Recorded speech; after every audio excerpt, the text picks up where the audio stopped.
Just what are the top lines that you're learning coming out of the briefing today? Well, that we are watching and want to de-escalate a very serious situation in the Middle East, that the administration is working 24/7 to deter Hezbollah and the Iranians and others not to get involved, that there would be serious consequences if they did,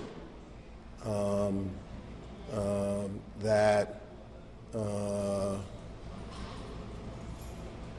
I think that's what I can say top line in that regards. The other piece I think that was reemphasized was that, and I can say this because it's out in public also, that we've got control over that $6 billion. It's not fungible. That's going to go to Iran to do anything nefarious in that regard.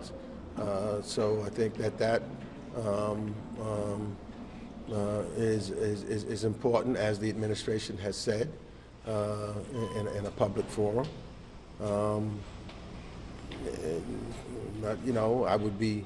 I have concerns. I had concerns before I went into the room, and I have some concerns still, just that the region is very volatile. So do you think that the deterrence is going to hold? Are you confident that Hezbollah and Iran will stay out of this? If I was comfortable, then I would come out and say that everything's good. Mm-hmm. So I would not say that I'm comfortable. I'm saying that we are doing, the administration 24/7 is doing everything that it can to deter. Whether it is successful or not in the long run, I don't know. But they are doing and sending and having dialogue to make sure that to the best of their ability to deter them from engaging in the fight. What has the administration's relationship with Congress been like through this process? Do you feel like you're getting adequate briefings? I know we heard some members of Congress that were complaining that the administration sent the B team out for a different briefing on this issue. Do you feel like Congress is conducting its oversight and involved in this, even though there's this gridlock on Capitol Hill? Well, I think that the Republicans' dysfunction doesn't help. I think it would be, if we had regular order in the House, that would make a difference in that regards. I think that the administration has reached out in different levels. I mean, we've had a classified briefing for all members of the House. This was a committee classified briefing for the House Foreign Affairs Committee, and I would imagine Defense and Intel are having certain briefings. There have been briefings also at the Situation Room with the various heads of the committees of jurisdictions to try to, and I can say for me that the various individuals in the administration has been accessible to me.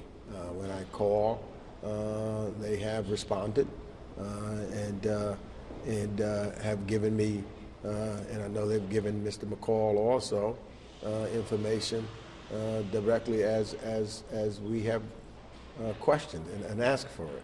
So I would say that I know for me and in the position that I'm in, they've been responsive to me. Unrelated to the briefing, one of your colleagues last night said that in spite of the U.S. assessment, the Israeli assessment on the hospital explosion, she still doesn't believe that Israel wasn't responsible. Do you have any response to that?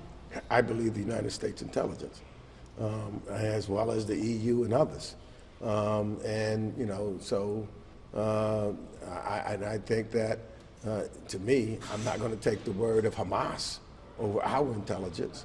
And, you know, I'm not going to play the role that Donald Trump played when he believed the Russian intelligence over the U.S. intelligence. So I have been informed, and I've looked myself and have thought, and I look at others, other administrations as far as other countries, and it all points to that the information that Hamas had submitted is incorrect. And you see, as a result, a number of publications that took Hamas's word for it are now retracting and saying, basically, they made a mistake putting that out there in that regards. So I would disagree that Hamas would be the ones that have the better intelligence over the United States intelligence. What do you think the consequences are of a member of Congress? You know, you compared this to Donald Trump when he said that, you know, he believed the Russians over U.S. intelligence. What are the consequences of a member of Congress, you know, sort of expressing that sort of similar view? Well, I don't know what was the consequences for Donald Trump. Look, there's certain things that individuals, you know, I've had meetings with individuals at times, whether they were members of Congress or members of the press or members of some other group of organizations, that tells me one thing, and I was sitting in a meeting, and they're going to tell me that didn't occur.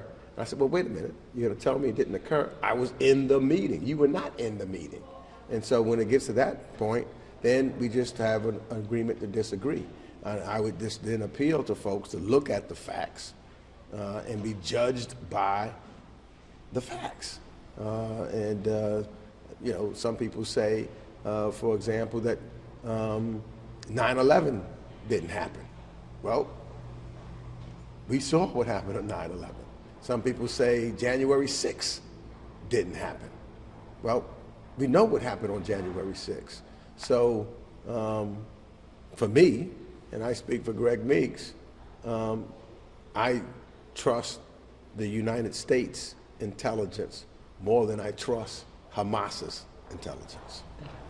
Thanks for your time. Really appreciate it.